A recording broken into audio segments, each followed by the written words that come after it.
അങ്ങനെ നമ്മൾ ഇടിമുഴങ്ങാമ്പാറ ക്യാമ്പ് ഷെഡിൽ എത്തിയിട്ടുണ്ട്. ഇതാണ് ഇടിമുഴങ്ങാമ്പാറ ക്യാമ്പ് ഷെഡ്. നമുക്ക് മലയുടെ മുകളിൽ നിന്ന് വരുന്ന വെള്ളമാണ്, അതിങ്ങനെ എപ്പോഴും താഴേക്ക് വീണുകൊണ്ടിരിക്കും. ഇവിടെ റിസർവോറിൻ്റെ ഭാഗങ്ങൾ നിങ്ങൾക്ക് കാണാൻ പറ്റും. ഇവിടെ ഒരു നല്ല വ്യൂ ആണ്. പ്രത്യേകിച്ച് വൈകുന്നേരങ്ങളിലൊക്കെ ക്ലൈമറ്റ് കുറേ കൂടി തണുപ്പിലേക്ക് വരും.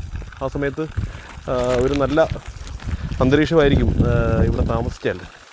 ഞാൻ നേരത്തെ സൂചിപ്പിച്ചല്ലോ, നമുക്കിവിടെ ഒരു നൈറ്റ് താമസിക്കാൻ വേണ്ടി നമുക്ക് ഉപയോഗിക്കാവുന്നതാണ്. അതിന് വേറെ താരിഫൊക്കെ ഉണ്ട്. നമുക്ക് സൈറ്റിലത് കൃത്യമായിട്ട് സൂചിപ്പിച്ചിട്ടുണ്ട്. മൃഗങ്ങളൊന്നും കയറാതിരിക്കാൻ വേണ്ടി ഇവിടെ നല്ല ആഴത്തിലുള്ള ട്രെഞ്ച് നിർമ്മിച്ചിട്ടുണ്ട്. അത്യാവശ്യം ഒരു 2 ആൾ താഴ്ചയുള്ള ട്രെഞ്ചാണ്. അതിൻ്റെ മുകളിൽ കൂടി ഇങ്ങനെ ഒരു പാലമുണ്ട്.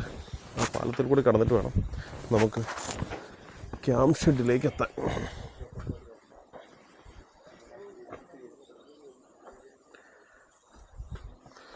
ഇതാണ് ഇടിമുഴങ്ങാമ്പാറ ക്യാമ്പ് ഷെഡ്.